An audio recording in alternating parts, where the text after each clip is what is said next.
Hello everybody and welcome to the third episode of the young man's adventures here on BallinCraig Estate.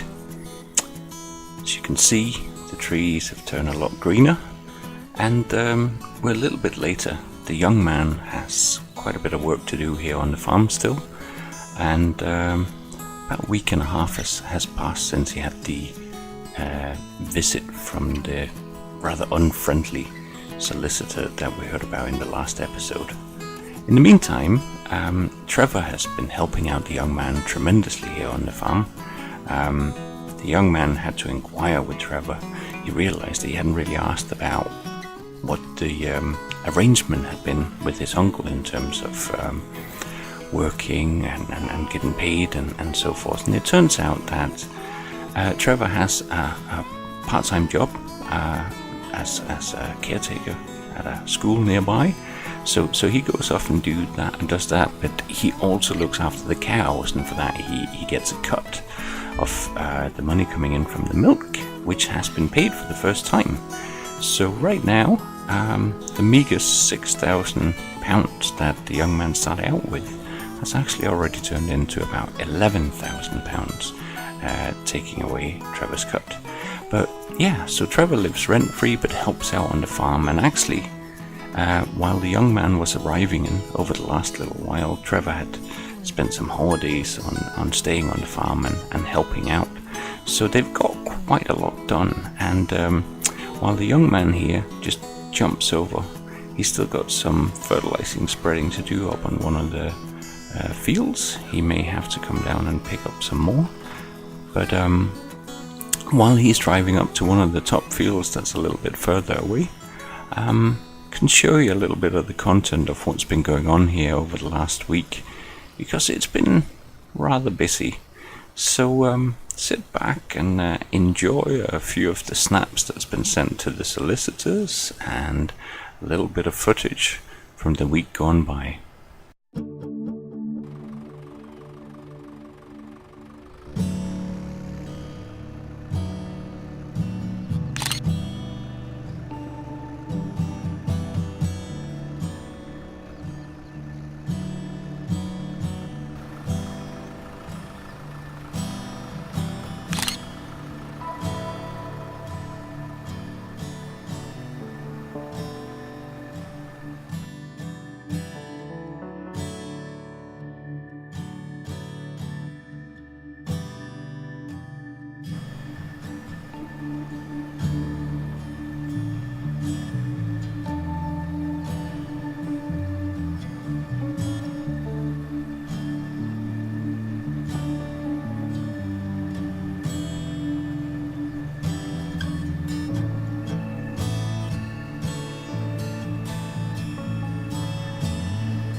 So it turns out that the young man's uncle actually had bought a couple of extra fields up here in the higher part of the fields on the other side of the road. Something that he got a good deal on a little while back.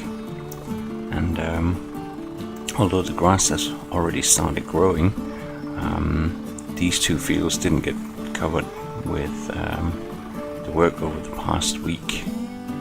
And so the young man is going solo because Trevor has gone back to work today, and so this is really the first time in many ways that he is really doing things on his own. So he decided that he's gonna put pellets onto one of the fields here, and then he's also going to brave the slurry tanker because there's a fair chunk left of slurry from the winter from the cattle. And so far it's mainly been Trevor who's been operating the slurry tanker. He says that it can be quite a temperamental beast of a tank, but nevertheless it is what it is. So the young man here is working away on getting our field here fertilized.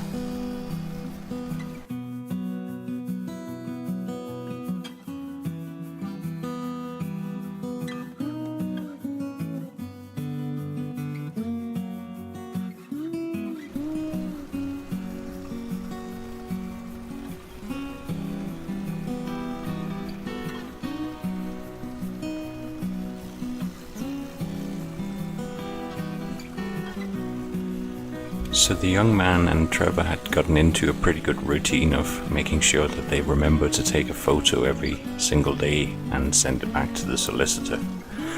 There was a single time when it was rather close, and they only managed to get a picture down at the shop as they were doing shopping for dinner after they'd actually finished work. But so far, at least, there hadn't really been any complaints or further contact from the solicitors, and both the young man and Trevor has interpreted that as things being okay and content for the time being, at least. But as the young man is working his way through this field fairly quickly, he has things weighing on his mind.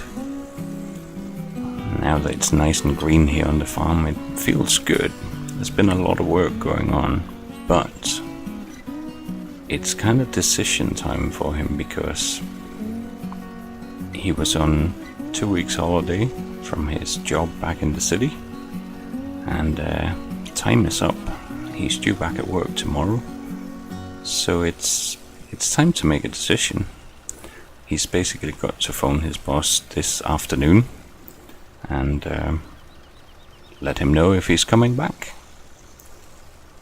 And to be honest, right now, the young man is still grappling with the choices in his mind. So there's still an option of returning to a life that's simple and comfortable, that he knows, and doesn't feature cold mornings, although now that he is getting to drive the Massey, that at least it's got a cab on it, feels like life has improved quite a bit. But it's a big change. It's a big change. And although Trevor has been showing him a lot about the 25 herd of cattle, this is the bit he still feels most uncertain about. Having to look after so many animals. They produce good milk, all things considered, but it's a big job. And so far he's been feeling okay about driving the tractors out in the field, but he's also coming to realize that there's quite a bit more to running a farm than just driving around in a tractor all the time and covering it in a bit of fertilizer. So as he parks up and jumps out, it's time to brave the old slurry tanker. Trevor has been complaining quite a bit about it. It takes a bit of coaxing to get it working, and the pump needs constant attention because one of the hoses is pretty tight and can start leaking very easily. But nevertheless, the young man feels that it is time that he tries to step up to some of these challenges and give it a go. Such a tight yard down there that the slurry tank also just lives under this tree, which probably doesn't help on its condition, to be honest, but nevertheless, it is what it is, and it's time to give it a go, even though back in a tractor without a cab, and yeah, although it's springtime, it's really not that much warmer, to be honest.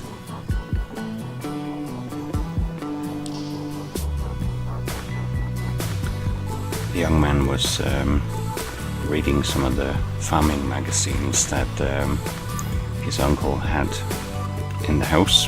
He's gradually been working his way through the house and clearing up a little bit. One of the things he's come across is his uncle's diary. And to begin with, he felt really hesitant about starting to read his diary, but he realized that there was a huge amount of information about the different times of year, different types of work was being done on the farm. And so he has been reading it rather eagerly. I just gotta get over here and keep an eye on the pump, make sure nothing's leaking too bad. No, it's looking fine. So, first tanker load is gonna take a few trips up to that other field before everything is done, but this feels okay for the young man. Life is good. And he really is starting to think quite seriously that, yeah, maybe this isn't just a 2-week adventure.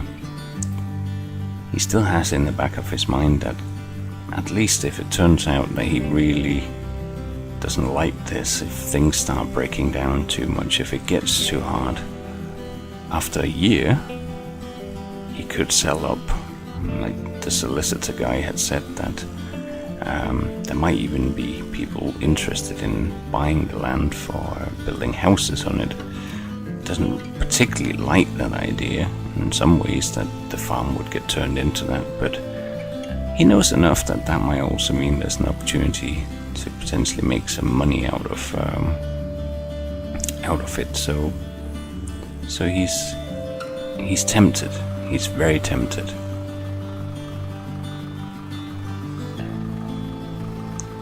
And all of these thoughts kind of keep turning around in his mind as he's getting on with some of the work that he's fairly familiar with, and now trying to get this slurry going as well.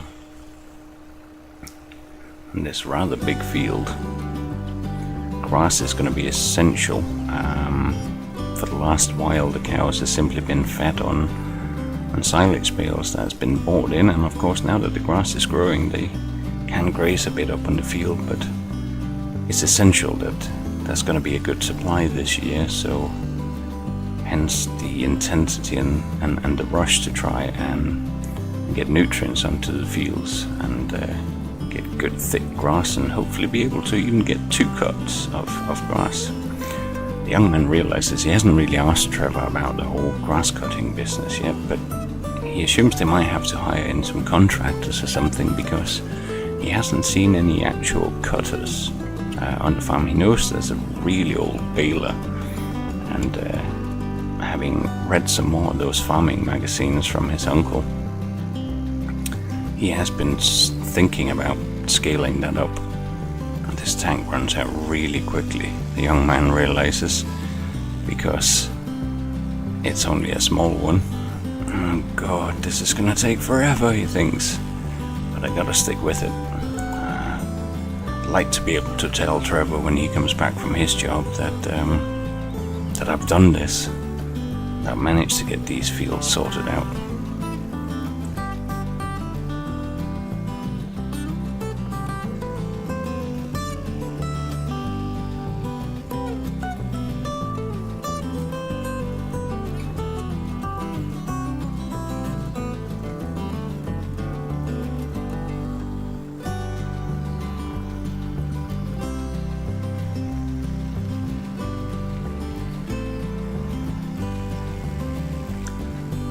As the young man is heading back for another load of slurry, he looks up a little concerned.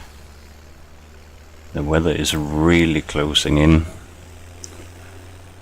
With a heavy downpour, it's no good spreading slurry. I'll simply run straight off the field instead. So he's got to keep an eye on the weather. Let's see if he presses on here. Trevor usually comes home in the middle of the afternoon. He starts the day early and tends to the cows before he heads off to work. And again, when he is back in the evening, he'll check on the milk. He's been explaining a lot about the milking machine to the young man, so he has been helping out on a couple of evenings as well. But to begin with, a lot of his efforts has been focused on getting seed in the ground and getting fertilizer on it, so that there'll be a decent crop on BallinCraig this year.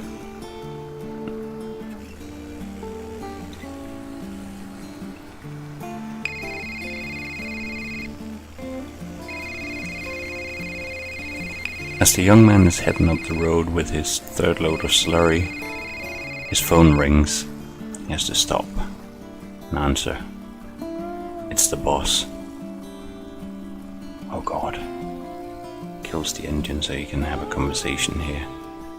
The boss wants to know whether he's coming back. The young man's kind of rubbing his neck and pacing a little nervously while he's explaining that he's still up on the farm and there's really quite a lot to do. The boss really isn't sounding that terribly interested and kind of pushes it to the point where he says to the young man, look, just make a decision. Either way, I get the impression that you're sticking around up there, aren't you? And without really thinking too much about it, it just slips out of the young man. Yes, I am. I am staying. I'm staying for the year, so I'm really sorry to have let you down, he says. The boss man doesn't actually sound that let down when it comes to it, and if the young man is honest, it's probably not really that great a loss. I mean, it was a decent enough job, but it wasn't really something his heart was in. And so before we know it, the conversation is over. The young man starts the engine back up, puts his phone away, smiles to himself because there's some certainty now. Well, I guess we agreed on that then, he says. And at least now we know that a young man is going to stay here on BallinCraig Estate, at least for the year. And as he's working his way around the field with the slurry, start whistling a little tune to himself.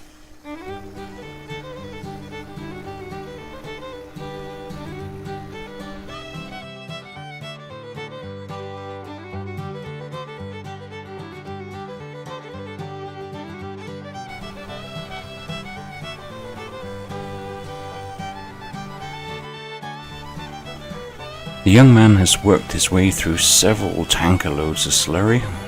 It's starting to sound like it's getting pretty empty in the tank, but the field is finally done. It's coming up to lunchtime and feels that all in all, that's a good morning's work that he's done here. The young man reflects on how much brighter and nicer things feel now that there's signs of growth around him. A little cover of green from the seeds that he's put in the ground are starting to appear. Right here is the barley that he's been sowing in this field. He will need a bit of attention soon, but for now it's doing fine.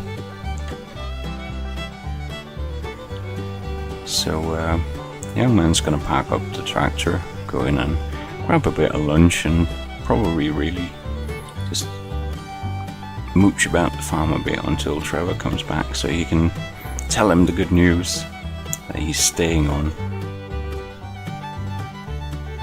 Trevor's just been dropped off by a colleague down by the bottom of the road and is walking up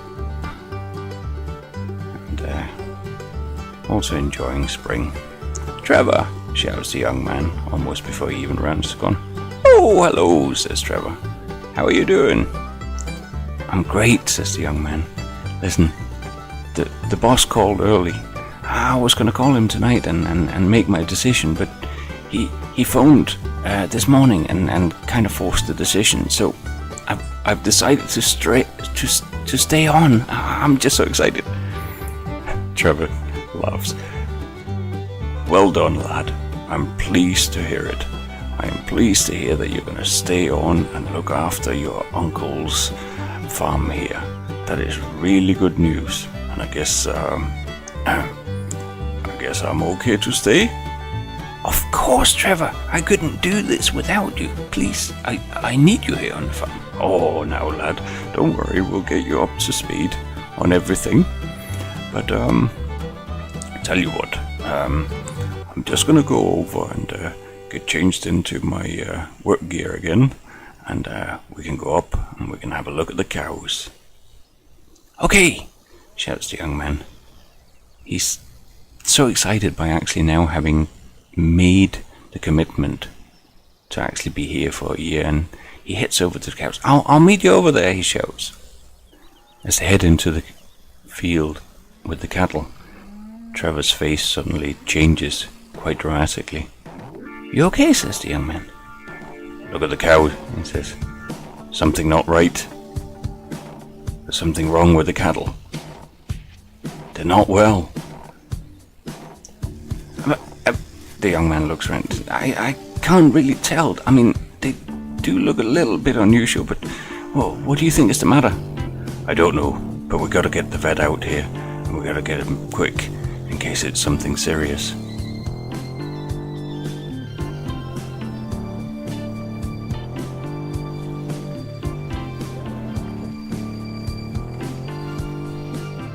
It isn't long before the vet arrives, and having spoken to Trevor on the phone, he doesn't seem to be wasting much time, but reverses his van straight in. The young man is standing by the vet's truck as Trevor and the vet is somewhere up in the top field checking out the other cattle. The faces are very serious, but the young man is feeling incredibly powerless right now. What was such a nice day, good news and commitment, seemed to have turned into a nightmare. Suddenly, there seems to be something very, very wrong, and the young man doesn't even understand what seems to be the problem. Eventually, Trevor makes his way down to the hill while the vet carries on working on some of the cattle. "Right," says Trevor. "I've got good news and I've got bad news." "Well, I don't know," says the young man. "Give me the good news first." "Well, the good news is they're all going to be all right. The bad news is they need some treatment." "Well, but that's fine," says the young man. "Well, that's okay. I'm fine with that." Trevor nods. "I knew you would be, but it's expensive treatment. You're going to have to pay £200 for each cattle for the medicine that they need." £200, says the young man. "But that's like all the earnings from our milk contract so far." "I know," says Trevor, "but it looks like there's been some kind of contaminated feed. It can really only be the silage, but it looks like it might have gone off." The young man looks at it seriously. "But does that mean, because we don't have any other feed?" Trevor nods. I think we're going to have to get rid of it. It's going to be no good to carry on feeding them, but the vet's going to come down and test it. Just once he's finished, you just need to head up and let him know that we're okay to carry on and that we are going to be paying the bill. You are going to be paying the bill. The young man nods and gradually trudges up to talk to the vet. A little surly and a little downhearted, and Also a little surprised because so far everything seems to have worked out really quite fine. So the young man has a final word with the vet, who instructs him that it'll now be essential over the next 24 to 48 hours to keep an absolute constant eye on the cattle to make sure that everything is okay. He's done a test of the silage, and he's going to bring it as a rush job to get it tested, and he's going to phone back and let the young man and Trevor know what the status is.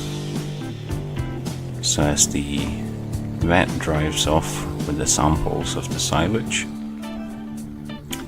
the young man is left standing feeling rather powerless and with a huge job on his hand. A little later, Trevor comes down. He's been pacing around the cattle, keeping an eye on them, looking out for them. "Oh, this is serious business," he says. "We lose those herds, this whole farm will go under." The young man gets a sinking feeling. "Go under? But we still have the grain, right?" Trevor shakes his head. "Well, sure, we make a bit of the grain, but unless you want to plow up all the grass fields and start turning it into grain and invest in silo systems to keep it until the price is right, this farm is never really going to do well and arable. It's always been the cattle that's been the heart of BallinCraig Estate here." The young man shakes his head. "Oh, what are the chances on the very day that I decide that I'm going to run this farm, this happens?" The phone rings. It's the vet. The vet is explaining something that sounds a little odd. The silage, he says, in many ways looked fine, but there were some foreign contaminants in it. Diesel, by the looks of things. Trevor shakes his head. "This can't be right. Where would that have come from?" "We'll have to head over and have a look."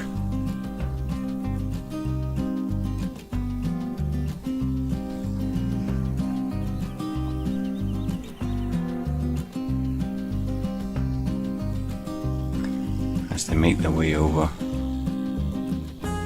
most of the silage stack looks fine. Trevor does notice that the two outer ones have fine little slits down the side through the plastic, as if somebody has deliberately cut their way into it. Trevor shakes his head. "This is the side from which I was picking up the last bale that we fed them." The young man looks at Trevor's serious face. "But who would do such a thing?" Trevor turns to look at the young man. "Aye, who would do such a thing indeed." And with that mystery hanging over BallinCraig Estate, that's the end of episode 3. Thank you very much for watching. If you do enjoy the series, please do hit that like or subscribe button. And thank you very much for Mobile Court Gaming. See you again soon.